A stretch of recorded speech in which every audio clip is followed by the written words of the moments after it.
अस्सलामुअलैकुम दोस्तों, मैं हूं डॉक्टर अनीस इलाहाबाद से। आज मैं एक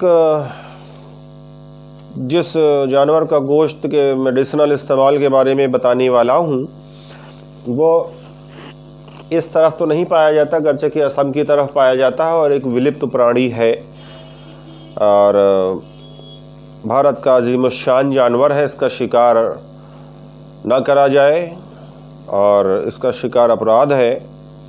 बहरहाल, अगर ये मरी हालत में मिल जाए तो इसके गोश्त का मेडिसिनल इस्तेमाल जो है मैं वो बताए दे रहा हूँ। रंग इसका सुर्ख है और सुर्ख स्याही माइल है। मज़ा इसका तेज़ और करखत है। जब मैं इसके बारे में पढ़ रहा था तो जो टर्मिनोलॉजी इस्तेमाल हुई है उसको समझने में मुझे बड़ी दिक्कत हुई और कुछ ख़ास पूरा समझ में नहीं आया। करखत शब्द का जो इस्तेमाल हुआ है उसके कई माने हैं। उसमें एक है बहुत कठोर, दूसरा है निस्वाद और तीसरा है सुन्न कर देने वाला।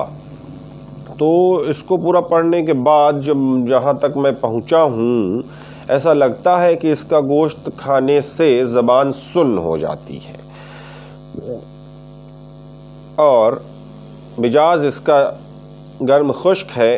नुकसान इसका जान ले, यह कातिल है और आपको मृत्यु लोक पहुंचा सकता है। सो इसके गोश्त कतान न खाएं, मना है, हराम है, निषिद्ध है।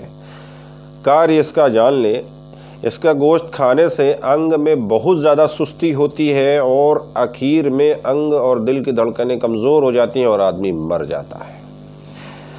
इसके सींग का प्रयोग गर्चे की इसकी हत्या सींग के लिए ही होती है, मगर इसके सींग का प्रयोग बहुत ज़्यादा नहीं है और बहुत ज़्यादा फ़ायदेमंद नहीं है। सो इस जानवर पर रहम करा जाए और इसको ज़िंदा रहने दिया जाए, इसकी हत्या ना करी जाए। सींग का इस्तेमाल बवासीर में होता है, तो बवासीर के लिए अन्य बहुत सी दवाएं हैं। इतने बड़े अज़ीमुश्शान जानवर को बवासीर के लिए मारना ठीक नहीं है। बहरहाल, चूँकि किताबों में लिखा है तो मैं बताए देता हूँ। जब बच्चा का जन्म ना हो रहा हो औरत को और बड़ी तकलीफ़ हो तो इसके सींग का लेप आसपास लगाने से योनि प्रदेश में बच्चा आसानी से पैदा हो जाएगा। ऐसा किताब में लिखा है, मेरा दावा नहीं है। इसके अलावा इसकी चर्बी का मलना नज़रों में सहाब, महाबत और शुजाअत ज़ाहिर करता है। यह चीज़ मेरे समझ में नहीं आई, जो लिखा था मैंने पढ़ दिया है कि इसकी चर्बी का मलना नज़रों में सहाब, महाबत और शुजाअत ज़ाहिर करता है। तो अब ये सहाब क्या है मुझे नहीं मालूम और महाबत क्या है मुझे नहीं मालूम। शुजाअत बहादुरी के ज़मरे में आता है।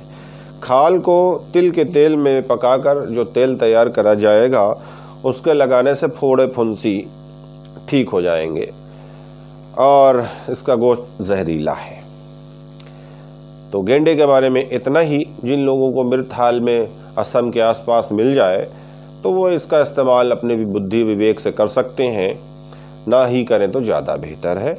आखिर में ये कि हमारे चैनल को सब्सक्राइब करें, लाइक करें, शेयर करें। परवरदिगार आपको तमाम बलाओं से महफूज रखे, आपको खुश खुर्रम रहें, आपके बच्चों को खूब अच्छा सेहत मिले, अल्लाह ताला आपको रोज़ी अता करे और जिन लोगों की नौकरियाँ चली गई हैं उनको अल्लाह ताला रोज़ी दे और नौकरी अता करें।